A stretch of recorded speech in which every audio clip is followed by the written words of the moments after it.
It's one of the most powerful documents in any country, but most of us have probably never actually read it. Today, we're going to dive into the government's budget. We're going to follow the money. I mean, it's a question we've all asked ourselves at some point, right? You pay your taxes, but then what? Where does that money actually end up, and who decides how it gets spent? Well, the thing is, it's not just some simple transaction. It's all part of this massive financial system that quietly shapes pretty much everything in our daily lives, from the roads we drive on to the price of milk. So let's get into it and see how it all works. Okay, so to really get our heads around the national budget, let's start with a super simple analogy. Just think of it like a giant wallet. At its core, it's all about money coming in and money going out. So on one side, you have revenue, that's all the cash the government collects. And on the other side, you have expenditure, all the money it spends. And that's pretty much it. The entire game of government finance boils down to managing these two flows of money. Now, let's break down that money in side a little more. First up, there's what's called current revenue. Think of this as the government's regular, predictable paycheck. It's from things like income taxes and VAT. Then you have capital revenue, which is more like a one-time cash injection, like, say, selling off a state-owned company or getting a big grant.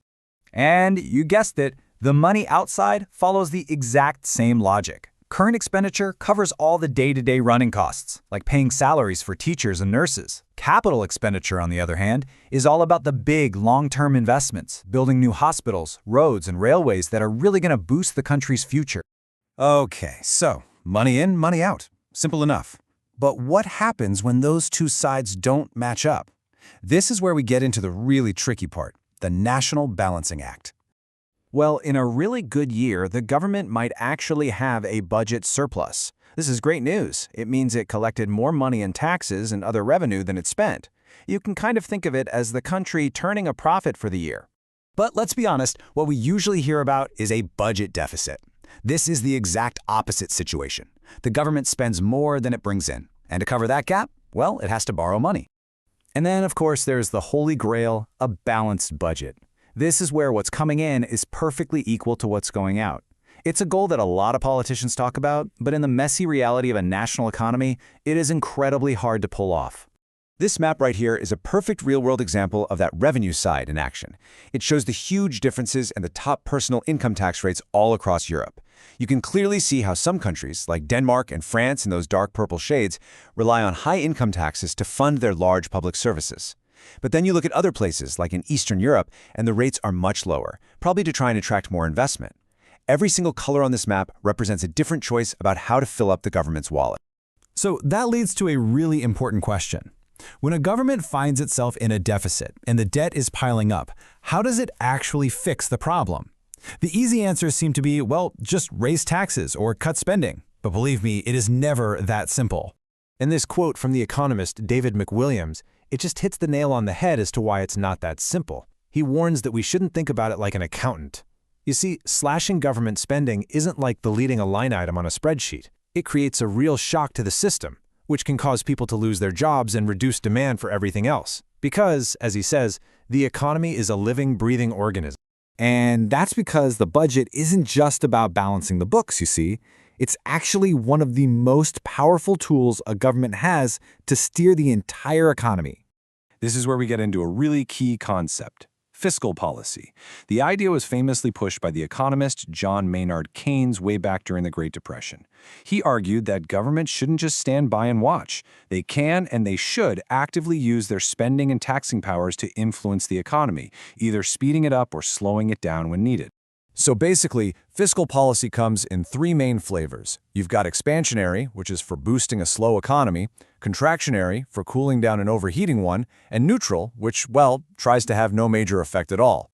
Okay, so let's imagine a scenario. The economy is in a recession, unemployment's on the rise. What can the government actually do? This is where they pull out expansionary fiscal policy. That could mean cutting taxes, which leaves more money in your pocket to spend, or ramping up government spending on big infrastructure projects. The whole idea is to pump money into the economy to stimulate demand and create jobs. But, and this is a big but, it's basically economic stimulus that's paid for with borrowed money, which almost always makes the budget deficit worse in the short run. All right, so what about the flip side? What if the problem isn't a recession, but an economy that's overheating? Prices are rising for everything and your savings aren't going as far.